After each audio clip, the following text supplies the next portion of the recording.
अस्सलाम वालेकुम जी। आज का लेक्चर हमारे पास है difference between oscillation and vibration क्या है और इम्पोर्टेंट डेफिनेशन इन ओसिलेशन।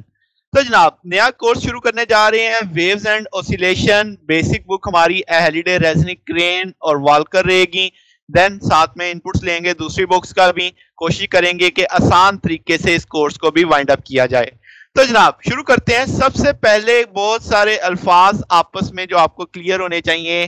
तो पहली जो सबसे बड़ी चीज है वो क्या है कि ओसिलेशन और वाइब्रेशन में फर्क मालूम होना चाहिए। तो अक्सर कंफ्यूज कर देते हैं। तो आज आपको समझ आ जाएगी कि ओसिलेशन कब बोलना है और वाइब्रेशन कब बोलना है। तो सबसे बुनियादी चीज ओसिलेशन। ओसिलेशन किसी भी क्वांटिटी की हो सकती है जो रेगुलर पैटर्न पे वेरी कर रही हो, चेंज हो रही हो, एनी क्वांटिटी। ओके हो गया। यानी इसमें किसी मटेरियल की पोजीशन चेंज हो सकती है। ठीक है। आपके पास ये कोई ऐसी चीज जो मुझे दिखाई नहीं देती जैसे इलेक्ट्रिक फील्ड, मैग्नेटिक फील्ड, और या कोई भी एक एब्स्ट्रैक्ट क्वांटिटी हो सकती है। तो बात समझ आ गई। तो आपके पास ओसिलेटरी मोशन की जब मैं डेफिनेशन करता हूं तो मैं कहता हूं जब भी कोई ऑब्जेक्ट या कोई भी चीज मेन पोजीशन के टू एंड फ्रो मूव करेगी तो हम ऐसी मोशन को क्या बोलेंगे? ओसिलेटरी मोशन बोलेंगे। ठीक होगी बात। अब जरा वाइब्रेशन को भी समझ लेते हैं।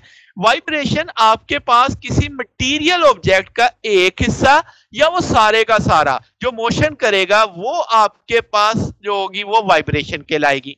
ठीक है। वाइब्रेशन में होता क्या है कि आपके पास कोई मैकेनिकल ऑब्जेक्ट जो पीरियोडिक चेंज ऑफ शेप करेगा अराउंड अ मीन शेप, यानी जो किसी चीज की एक शेप है आप उसे डिस्टॉर्ट करते हो तो वो उसी शेप जो उसकी असल वाली शेप है उसके अराउंड में ही अपनी शेप को चेंज करता रहे। तो इसका मतलब वो एक पीरियोडिक फोर्स सराउंडिंग पे कॉज करेगा। ठीक है। क्योंकि शेप में क्या आ रही है? चेंज आ रही है। जैसे आप वायलिन को प्लग करते हो तो क्या वायलिन की वायर जब हिलती है मीन पोजीशन तो क्या एक साउंड क्रिएट होती है? तो समझ आ रही है बात कि वो आपके पास एक पीरियोडिक फोर्स सराउंडिंग पे क्या है उसके लिहाज से काज कर रहा है। तो जनाबे वाला अब सबसे अहम बात, वाइब्रेटरी मोशन किसी भी सिंथ में हो सकती है।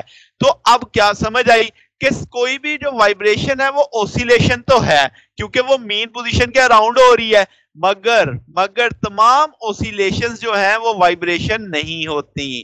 तो समझ आ गई बात। तो इसलिए ज्यादा बेहतर लफ्ज है ओसिलेशन क्योंकि ओसिलेशन में वाइब्रेशन भी शामिल है। ओके होगी बात। तो अब आपको समझ आ रही है कि वाइब्रेशन का लफ्ज जो है वो mechanical periodic change of shape के साथ जुड़ता है, जबकि ये एनी क्वांटिटी जो चेंज हो रही हो वो एब्स्ट्रैक्ट भी हो सकती है, वो आपको दिखाई नहीं भी दे सकती, वो आपका मटेरियल ऑब्जेक्ट भी हो सकता है। जब आप एज अ होल उसे स्टडी करते हैं तो वो ओसिलेशन बनता है। तो उम्मीद है आपको समझ आ गई होगी कि ओसिलेशन क्या है और वाइब्रेशन क्या है। तो अक्सर हम दोनों अल्फाज कभी कुछ बोल जाते हैं कभी कुछ बोल जाते हैं, मगर बिहाइंड द सीन अब आपको समझ है कि हमने कौन सा लफ्ज कब बोलना चाहिए। तो ज्यादा मैं भी कोशिश करूंगा कि ओसिलेशन का लफ्ज भी बोलूं, मगर हम चूंकि अनकॉन्शियसली कभी बोल जाते हैं तो इसलिए कोई इतना अब आपको क्लियर है कि ओसिलेशन कब आएगी आपके पास, क्योंकि वाइब्रेशन है ही किसमें शामिल? ओसिलेशन में भी शामिल है। तो जनाब अब आपके पास अगर आप एग्जांपल देखो, जैसे स्विंग की एग्जांपल है, जैसे सिंपल पेंडुलम की एग्जांपल है, जैसे इलेक्ट्रोमैग्नेटिक वेव्स की एग्जांपल है, तो ये सारी की सारी किसमें आती हैं? ओसिलेशन में। जबकि आप गिटार और वायलिन की स्ट्रिंग्स को जब मूव करता हुआ देखते हैं तो क्या वो अपनी मेन जो शेप है उसके अराउंड में चेंज हो रही होती हैं? मूव वो भी टू एंड फ्रो कर रही होती हैं, बट उसमें उसकी जो आपके पास mechanical periodic change of shape जब डिस्कस होगी तब मैं वाइब्रेशन की बात करूंगा। यानी इसमें सबसे कीवर्ड क्या हो गया? मैकेनिकल। ओके हो गया। जबकि कोई भी क्वांटिटी जब आप रेगुलर पैटर्न पे स्टडी करोगे तो वो क्या होगी? ओसिलेशन। वन लाइनर मैंने कह दिया। अब जनाब शुरू करते हैं। आपकी कुछ बहुत इंपॉर्टेंट डेफिनेशंस हैं जो आगने वाले कोर्स में हम बार बार यूज करेंगे। आपने छोटी क्लासेस में पढ़ी हुई है, मगर एक दफा चूंकि पहला लेक्चर है तो एक दफा रिवाइज हो जाती हैं। तो सबसे पहले ऑसिलेटरी मोशन को अब आप कैसे डिफाइन करने वाले हो कि कोई भी बॉडी जो टू एंड फ्रो मूव करेगा अबाउट इट्स मेन पोजीशन, उसकी जो मोशन होगी वो क्या कहलाएगी? Oscillatory motion. तो इसका मतलब ये हुआ कि ऑसिलेटरी मोशन आपके पास कोई भी ऑब्जेक्ट कर सकता है, moving, swinging, back and fourth, up and down, pulsating, spinning और वाइब्रेटिंग। समझ आ गई? मैंने कंप्रीहेंसिवली सारे लफ्ज लिख दिए इसके अंदर ताकि आप सबको ऑसिलेटरी में शुमार कर सको। अब ऊपर जितनी भी एग्जांपल लिखी है वो सारी इसी में आ जाएंगी। सिंपल पेंडुलम की एग्जांपल है, स्प्रिंग मैथ सिस्टम की एग्जांपल है, एटम्स की वाइब्रेशंस है, और आपके पास वायलिन की जो स्ट्रिंग की वाइब्रेशन है। तो ये सब के सब अब किस में शुमार होने वाली हैं? ऑसिलेटरी मोशन में। अब पीरियोडिक मोशन आप किसे बोलोगे? पीरियोडिक मोशन आप कहोगे कि जब कोई आपके पास ऑब्जेक्ट अपने पाथ पे back and fourth equilibrium position पे मूव कर रहा है तो उसे मैं पीरियोडिक कहता हूं। जैसे घड़ी का पेंडुलम होता है, जैसे सिंपल पेंडुलम होता है, क्या वो एक स्प्रिंग मैथ सिस्टम होता है? क्या वो एक मीन पोजीशन के इक्विलिब्रियम पोजीशन से कभी लेफ्ट जाता है कभी राइट जाता है, यानी टू एंड फ्रो मूव करता है और अपनी मोशन को रिपीट कर रहा होता है? तो ऐसी मोशन को मैं पीरियोडिक बोल दूंगा। मगर मगर मगर एक बड़ी अहम बात है, सारी पीरियोडिक जो मोशंस होती हैं वो बैक एंड फोर्थ नहीं होती। जैसे जमीन सन के गिर्द भी तो एक पीरियोडिक है ना, मुझे पता है 365 डेज में एक चक्कर पूरा कर लेती है, या सो ऑन सो जमीन अपने एक्सिस के गिर्द 24 घंटे में एक चक्कर पूरा कर लेती है।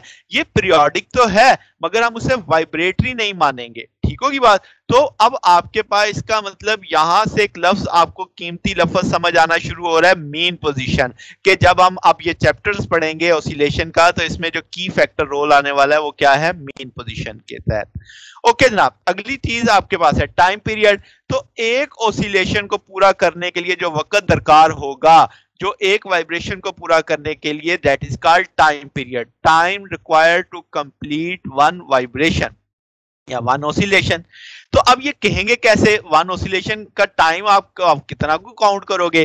तो मैं आपको वैसे समझा देता हूं, जब कोई ऑब्जेक्ट मेन पोजीशन से जाएगा एक्सट्रीम पे, फिर वापस दूसरी एक्सट्रीम पे और फिर वापस आएगा मेन पे, तो यानी आपके पास सेंटर से चला एक्सट्रीम पे गया, वहां से यानी समझो राइट पे गया, तो वहां से वो जाए लेफ्ट वाली एक्सट्रीम पे, फिर वापस आए किस पे? मेन पे। तो ये जो उसने सारा फासला तय किया है, डिस्टेंस ट्रेवल किया है, ये उसकी वन ऑसिलेशन है या वन वाइब्रेशन है।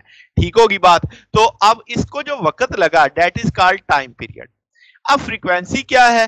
फ्रीक्वेंसी ये है कि एक सेकंड में वो ऐसे कितने को चक्कर लगा सकता है। तो आपके पास यूनिट टाइम के अंदर वो कितनी ऑसिलेशंस बना सकता है, दैट इज कॉल्ड फ्रीक्वेंसी। तो आप कहोगे कि आपके पास अगर टी टाइम पीरियड है फॉर वन ऑसिलेशन तो वी बराबर आ जाएगा 1/t, यानी एक फ्रीक्वेंसी को जो टाइम पीरियड करने के लिए 1 हर्ट्ज हम इसके यूनिट मान लेंगे, आपने पढ़ा हुआ है। डिस्प्लेसमेंट क्या है? तो डिस्प्लेसमेंट आपके पास है कि जब कोई वाइब्रेटिंग ऑब्जेक्ट अपनी सेंटर पोजीशन से इक्विलिब्रियम पोजीशन से हटता है तो वो जितना फासला तय करता है, चाहे राइट पे चाहे लेफ्ट पे, मीन पोजीशन के लिहाज से, यानी रेफरेंस क्या हो गया? Mean position, equilibrium position.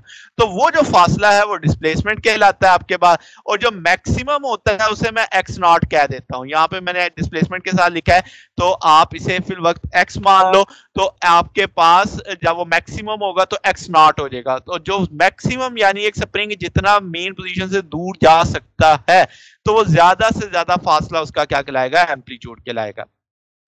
अब अगली चीज क्या जी? Restoring force.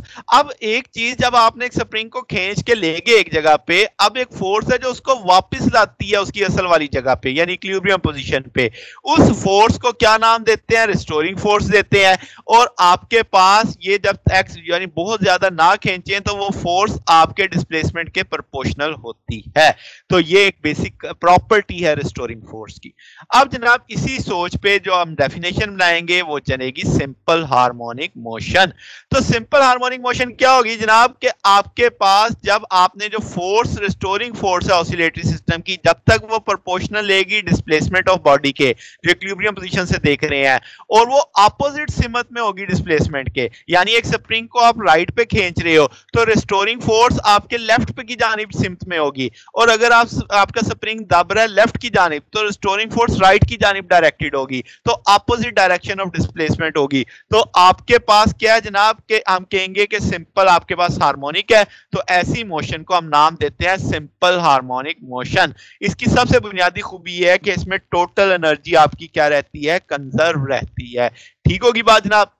तो ये चंद बहुत बुनियादी किस्म की डेफिनेशंस थी जो हमारे आने वाले कोर्स में शामिल है। मैंने पहले लेक्चर में समझा कि इसको थोड़ा सा रिवाइज करवा देते हैं।